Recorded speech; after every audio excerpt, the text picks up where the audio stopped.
It's Neil Atkinson joined by Phillip Breen, an extended conversation about Red or Dead, the play that he's currently got on at the Royal Court in Liverpool, and the adaptation of the David Peace book, Red or Dead. I've read the script, I haven't seen the play yet. Philip has seen the play, at least I hope so. If not, what's he been up to? Yeah. It's been performed 7 times now, last night was the 7th time. It was. Having read the script and knowing the subject matter, this is a play about work. Yeah. It's entirely about work. It's about work and kind of men and work. What happens when work disappears. Yeah. And I suppose it's a very interesting place to start, actually, because it's something that's been on my mind a lot, particularly as a freelance theatre person. You go from being, well, directors are very much like the menu during rehearsals and the bill when the thing is open. You know, it's just a rather awkward fact of life that no one wants to talk about. But I have in my own life gone through periods of being very needed and feeling very obsolete. Yeah. And feeling needed, it strikes me as very important for men. And for people in general. People in general, but particularly, in this case, Shankly, and in this case, people in unionised employment and all that kind of thing, and who throughout the second half of the play, are walking into the economic headwinds of the late 70s and early 80s. There is within this repeatedly is effectively all Shankly wants to do within the play is be given the conditions to do the best possible work. He's got no interest in anything else. Yeah, every conversation with Tom Williams, etc., is about that. Every conversation with the staff is about that. Every conversation with the players is about that. It's about the best possible work for the best possible reason. Yeah. That's absolutely it. And one of the reasons that I think the character of Shankly, because there's 2 things we talk about: the Shankly the man and the historical side of things, like the documentary side, if you like, and then there's the Shankly of the novel. And one of the reasons I think he does kind of transcend the novel and become a kind of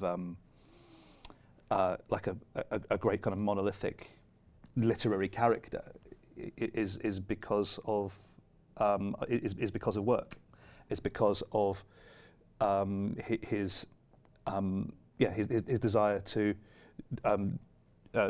do this job. But then when that job disappears, there's a sense of him kind of walking around like a bit of a ghost, like almost you could put your hand through him and all the rest of it. But and it also, and one of the reasons it plugs into now, and again sort of transcends the book and what Shankly's work and how it transcends the book, is this idea that you can achieve extraordinary things. The world was made, the world was unmade, and the world can be remade again with the right work, with the right focus, and with the right rationale. With the right rationale, yeah. I think let's start with agency and then we'll start with purpose, because I think that, and this will sound remarkably sort of social science, but I'm fine with that.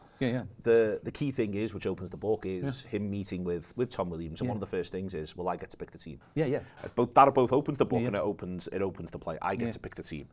And that idea of I get to choose. I will do the work like no one's ever done the work ever.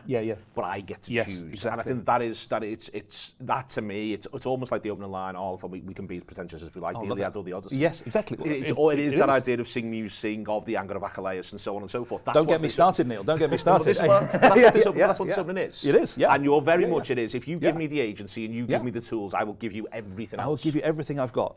And he literally did give everything he had. Yeah. I mean, that's almost, that's not exactly an exaggeration. Everything of himself. And within that, simultaneously, both appear in the play. You're making that argument around Busby and Steen as well. Yeah, absolutely. Well, what's interesting for me about Busby, Steen, and Shankly, as a sidebar, Gordon Kennedy has this great line where he says that now I'm not entirely au fait with record speeds, but that Shankly was 76, Busby was the other one, and Steen was 33. They're kind of the same people, but talking at different speeds. 78, 45, 33. There we go. They're the only connect question. but yes, 78, 45, 33, and that they're all the kind of the same person, but talking at slightly different speeds. But no, what links them together kind of brilliantly.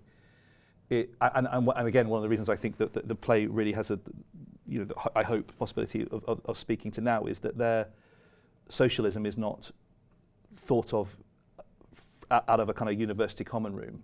It's not an abstract experience. It's a hard-lived reality of how they had to how they had to rely on each other, and how their socialism became a kind of, well, Shankly even didn't really think of himself as socialist exactly, you know, in that sense. You know, he just thought of it as a way of life, and this is a way in which you can talk to people, and I guess people can understand it much more as a lived reality of how they all depended on each other. And I think that Busby, Steen, and Shankly well, obviously Shankly, but Busby and Steen do feature as maybe the only two people in the play that are able to really talk to Bill and be a kind of mirror. Yeah. And at one stage, towards the end of the first half, when we're heading towards the resignation, you know, Busby looks into his eyes and says, "You look tired, Bill." Yeah. And he blocks it. "Oh, I was in Athens Tuesday. What about Ness? What about the kids?" "Oh, I don't see enough of them. There's never enough time." But he's the only person he's truly uncomfortable. The only person whose eye he doesn't take is Busby, is in that sort of second half of the first half. Within that, then the first part, therefore, is that agency, that desire to choose. Yes. And then it becomes why, who for, as the flip side of, if we want to call it socialism or call it anything else. That idea of you're working for other people. Yeah. He's working for the players. Yeah. He's working for the supporters. He wants the players to work for the supporters. That absolutely resonates through, that there's a give and take. Yes.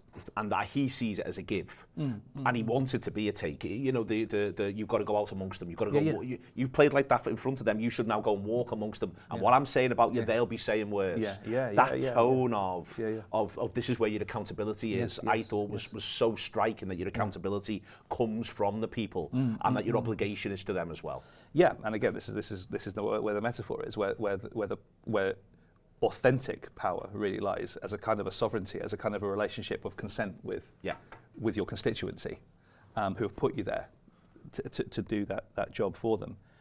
But yeah, I mean, I think rather like in the way when Kloppo arrived, you know, understanding, well, how do I win an unfair game? Well, I engage these people, and so something bigger happens. And I think Shankly had a very sort of similar idea, that part of it is part of it becomes a kind of as a way of winning, which is his ostensible reason for being there. And then I think he sees that it becomes actually very much more meaningful than all of that. You use, obviously, because you've got, first and foremost, Red or Dead had to distill the period into the one book. You've got to distill the one book into one play. So you use a couple of things as examples through this. Chris Lawler being a really strong example. Chris Lawler stands for that idea of Shankly wants to open the gates, let anyone come and play.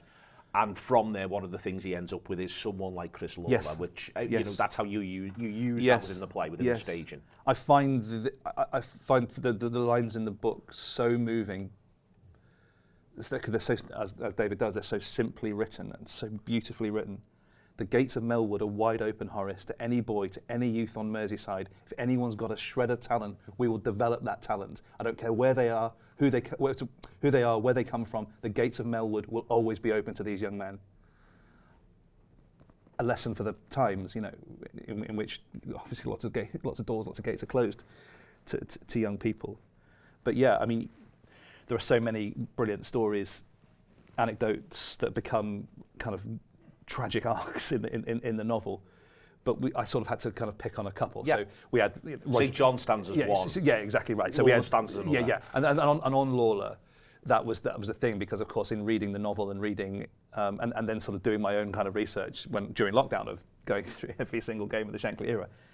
Chris Lawler, who I did know about, of course, as a supporter, but during doing the research, I think he's like R2D2. He's just there all the way throughout. It's incredible, this career of incredible longevity, and also a young fullback who's brought into the team because of his attacking ability. Rather, my initial idea was to cast someone who looked not dissimilar to Trent Alexander-Arnold to play that role. And for various reasons, that didn't work out. But that was kind of in my head because the historical parallels are very clear. A local lad who becomes this kind of cultured attacking fullback who has many of his greatest games for Liverpool in big European competitions. Within, therefore, trying to sort of distill that down, the other thing that you end up with, and first and foremost, let's be clear, anything that's put onto a page is intellectual exercise, but then you've got to bring it to life. Sure. What you end up with is the chorus. And the chorus is obviously, it's a long-running, theatrical tradition. Yeah. But within this, you've sort of drag it at least into the 20th century, I'd argue 21st, but at least you drag it into the 20th century in terms of that sort of that call and response, but also taking the poetry that is within the book. And that's how you manage to get that sort of that repetition, that poetry, that rhythm comes through the chorus. Yes, it does. Well, I mean, there's so much to talk about in relation to the chorus. They're an incredible group of Scousers. Actually, Scousers, one lady who's a big Crystal Palace supporter, who's made a home in the city, used to live in South London, was from South London, and one young woman called Beatha Sanjaya. Everyone's welcome. Everyone's welcome. Oh, absolutely. And one young woman called Beatha Sanjaya from Indonesia, who's a postgrad student, I think, at Liverpool University. And she just wanted to meet some people. So you've cast this with community participants. Yeah. I mean, the idea was, of course, I always say to myself, when you're writing something, what is the play about, right? Okay, the play is about Bill Shankly's love affair with the people of Liverpool. That's my sentence I tell myself in my head. So maybe I'm being a bit literal, but I had a bill quite early on. And so then I wanted the people of Liverpool, and we put out a casting call. We had about 120, 150 people, give or take, come, and we just picked 40. 40? 40. There's 52 people on stage. 40 people? 40 people. 40 untrained actors on stage. Yep. Peter Mullen and Les Dennis and correct. So on. Yeah, absolutely correct. We've been working with them for 6 months. Tuesday nights and all day Sunday for 6 months. That's an incredible achievement. Oh, it's their achievement. First and foremost, it is their achievement. They are incredible people.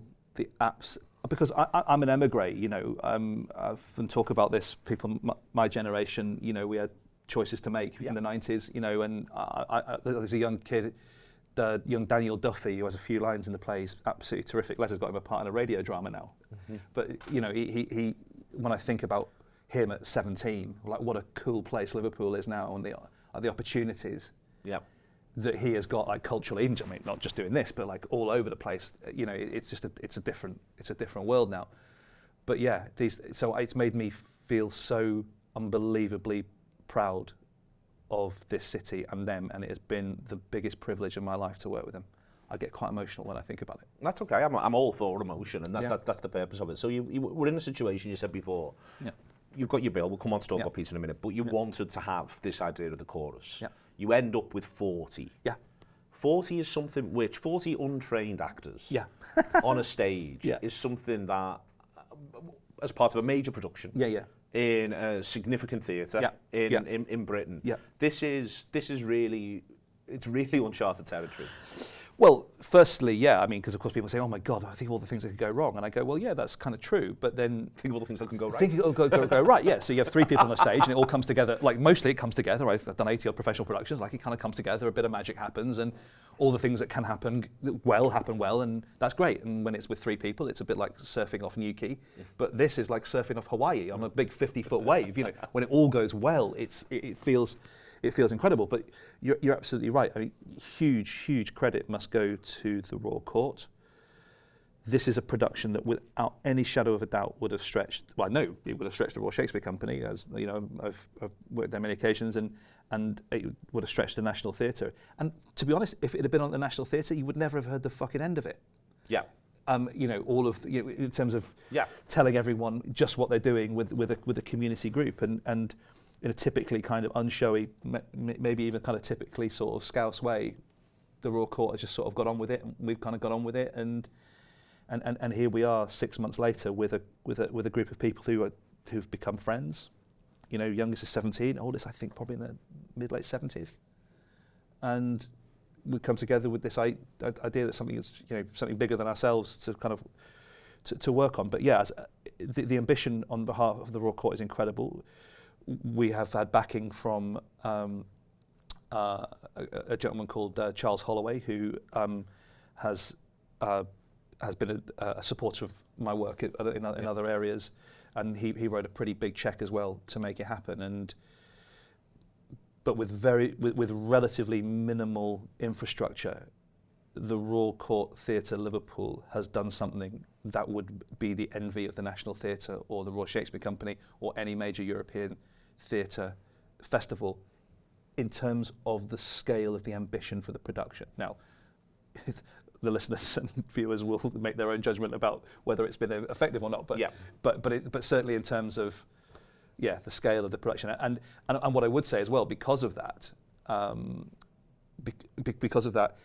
it's very highly unlikely this play will go anywhere else. So I have this thing, with friends from all around the place saying, "Oh, well, will it go on tour? Will it go here? Will it go there?" And I go, "Well, no. You want to see it? You got to come to Liverpool.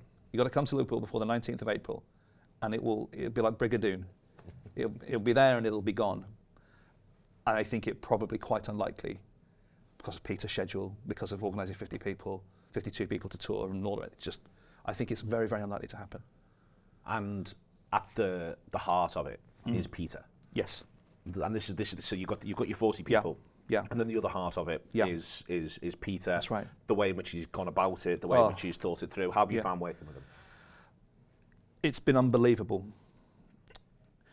I don't know if you know. I mean, you've built this thing up, Anfield Wrap, from humble beginnings and all the rest of it. And when you do all that kind of stuff, you got to make very often you got to make these kind of pragmatic decisions. Maybe sometimes decisions you're not happy with, but you think maybe for the greater good. And as a director, and hustling as a freelance director in theatre in the UK, you do have a tendency towards that sort of thing. But I was working with Peter Mullen and David Peace, two of the most uncompromising artists, and they have raised my eyes and my level.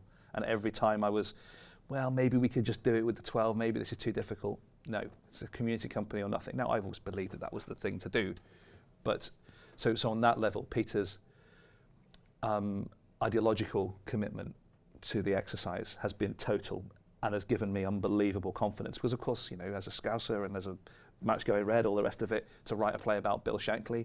I remember a conversation here. I mean, this was the first question he asked, and I went, "Oh yeah, I know." That's terrifying. but so you're worried sick about it the whole time, and they, both of them, have been incredible. But Peter in particular.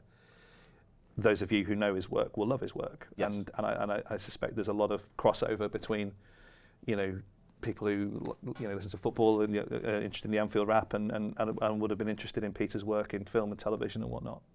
When you go through this process with him, it would probably surprise at least some listeners the extent to which it is collaborative. Yeah, absolutely. It isn't as simple as you are the director and you have adapted the book, but it's not as simple as you just basically give him the words and he's got to find the best way to say them. You've been working very, very closely together for months now to bring this out. I mean, in years really. The conversations have been starting. He's been learning it. I mean, it's a part that's, and this is not an exaggeration, it's a part that's bigger than King Lear. Yeah, and he's committed it to memory, and he was off book from the first day of rehearsals. He was he'd done. He'd been working on it for about 3 months, and then when we get into the rehearsal room, there are times when, certainly in the early part as a writer, and you find him growing into it. Oh, this is great, and you feel fantastic. And then there are bits he goes, "Oh, this doesn't work," and then you feel a bit gutted because Peter Mullen has said the bits of your play don't work. and then you go, "Yeah, but he's right though," and then it becomes something better. And what has emerged as a result of this. Peter's been so unbelievably collaborative with everyone in the room, and everyone has been, and he is, like, to our cultural architect, all this kind of thing. Like, he's absolutely led the room in terms of interrogating this text, and wanting to serve David's poetic vision for Red or Dead.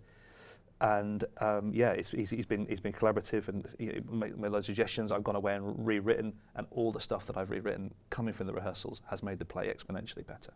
That is, for you, therefore, for that part of that process to have been just simply so positive. Yeah. I'm sure there were days where it didn't feel positive. There were hours where it didn't feel positive. Sure. But absolutely. To come out the other side of that, for you, sort of on a professional, personal level, must just feel tremendous and must also, therefore, feel good when you're speaking to David. Well, funny enough, I was emailing David first thing this morning. I literally locked the show last night. So my last work was done on the show last night, and so I'm in that kind of post, kind of beaten hollow by it. And I had an email exchange with David this morning. I'd sent him some comments that people had made, and and that was really nice. And I guess that is part of the dream in a way, because I think he is such a great novelist, a great artist. I think novels have given me maybe the most pleasure of any art form. And his novels, in particular, but it has it has absolutely beaten me hollow, this, but in a really good way. I'm in that sort of, I don't know whether I could stay up for 5 days or sleep for 5 days at the moment, but it's but that's where I am. Yeah. You're coming in on this? Yes, I have. No, no. This is amazing. I'm partly doing it for my nephew Wilfred, who is obsessed with the Anfield Wrap, and he could. Like, I tell him loads of things about the various things I'm doing around the world. Blah blah blah. I'm working with blah blah blah. You're going on the Anfield Wrap? Oh my God! So I thought, I couldn't not do it for him. Well, so where we find ourselves now is you say that the run's going until April the 19th. That's right. And as you say, this is almost certainly it. Yeah. For the foreseeable, certainly for the foreseeable future. Yeah, I mean, who knows? But yeah, I think so. And so people need to come. Yeah.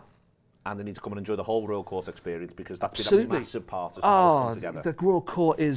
The Royal Court is fantastic. It's absolutely fantastic. It's a breath of fresh air for me.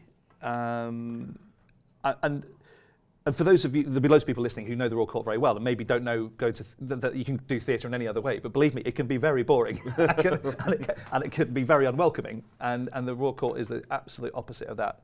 Their focus on the audience experience, people going for a really good night out, stories of, But so isn't that why it sort of fits? Yeah. Because the whole thing is about centering the people. Yeah. That's your work centers the people. Your work is for the people. Your work centers the people. Yeah. And now you're in the Royal Court where this thing just feels like it locks. Yeah. Yeah. I think that feels right. And when I first came, I saw on film Reds versus Blues, Paul Duckworth and one of Nicky Holt's pieces, and I saw The Joy of Six, which is the piece about the European Cups. Yeah. And then I had a real moment, oh my God, is this going to be too much? Like, is this going to confuse? Not confuse, but is it going to be the right fit? But from minute one, from arriving here, it's been the way people have met the play has been incredible. And as I say, as you rightly say, if you can't make a play about Shankly work at the Royal Court, then what the fuck are you doing? That's so then as part of that, and where we end up here, because everything is always about something else. Yeah, yeah. The centre of the idea of the work for the people is therefore central to what it is that you're trying to do. Yeah. And that's been central to the idea of doing the whole thing all the way through. I wanted to end where I started with this conversation, the idea that the whole thing is about the work. Yes, the whole thing is about work. Yeah. And that's what, for you, what this therefore has to be, and what it is when you've been working with everyone at every level of this to pull it off. Yeah. For me, work has always been more fun than fun. I mean, work is the best fun I have, and working it's. Putting on plays is for me anyway. Like, it's the most fun you can have. I mean, it genuinely is, and I've felt that way since as long as I can remember. But one of the, and I'm constantly, me and my team, we've worked together for 20 odd years, and we're constantly pushing each other and kind of going, that's a cliche. We're not going to do, we're not going to fall back on anything. We're going to move forward. We're going to move forward all the time, and to work with, to have collaborators that you work with for 20 odd years, to really. Push us all forward. I mean, the last time I think I felt this beaten hollow was when we did the York Mysteries, and this is where the idea for this came, when we did a kind of a 4-hour biblical cycle of medieval mystery plays with 150 community chorus in York Minster. They do these every 20 years in the Minster, and we were lucky enough to be given that one. And the thing that was incredible for me was, I find a lot of what you say about Liverpool nearly very, very spot on and very, very inspiring. And I remember we had an email exchange once, and you said something about cities are present tense or they're nothing. And I thought that a lot about York. Like, you get the civic culture you deserve, and it's about participation, about showing up. And there's a great culture of that in York. And I thought, God, I would love to do something like this for Liverpool. I would just love to do, because I knew from first-hand experience what that had done for the participants in it, and the legacy stuff, and all kinds of kids who've gone on to careers in performing arts, but also careers full stop, like just by, through the action of putting on something like that. And I was desperate to do something like this for Liverpool, and of course do a passion play. What's the prevailing passion in this city? And Red Hot Day came along, and there we go. And that's how it came about. But plays are hard work anyway, and they cost you a lot of yourself. And But these big kind of mass participation things, are great. I suppose it's. But the cost has to be worth it, and that again is what the play's about. Yes, From Bill's point of view, one regret, no European Cup. The idea of that, but everything else, within it, he wears the cost. In that second half, he wears the cost. He feels the absence. He feels it keenly. And that is what. Again, it's interesting you're talking about this, like this, around this, having just walked it last night. Because this is what the work's about. This is what the work's about. And so I will, after this interview, I will drive home. Take me about 3 hours, and I'll go into my house, and my girlfriend and the kids, they're on holiday. We all got slightly confused about when the opening night for this play was, so I couldn't go on the holiday because the opening night is now Tuesday, and I'm going to spend 4 days with my dog, Kenny Dogleash, in my house, going, what the fuck has just happened? And I will feel a little bit like Bill. It was 2:30 in the afternoon, and there was nothing more to do. Suddenly, what do you do with your time? Everyone's getting on with it now, and it's happening, and that's that. And I'll just sort of sit in my armchair and think, right, well, maybe I'll have another cup of tea. I don't know. It's a very strange psychology, but one that's very relatable to, I think, anyone who's involved in anything like you do, or performing arts or anything in that way. You keenly feel that absence of the thing that is your driving force. And of course, it's funny, I said to people, who non-football sporty people, what's it like? I said, so it's a bit like King Lear, gives away his power, doesn't quite know why he's done it, and sort of lives in the aftermath of it. And I went, well, yeah, kind of, but then imagine if, Goneril, Regan, and Cordelia went and won 3 European Cups. And you had to watch. You had to watch. You had to commentate on it, and everything went really well in the kingdom, and there was no war, and no one was hung, and in fact, he gives away his power, and everyone goes, and actually everything becomes magnificent. And then those people who know King Lear kind of went, that sounds awful. And I go, well, there you go. That was sort of what happens to Bill, It was. Yeah. Excellent stuff. Till the 19th of April at the Royal Court, at the excellent Royal Court. Phillip Breen directing it, and ultimately you get the civic culture that you deserve.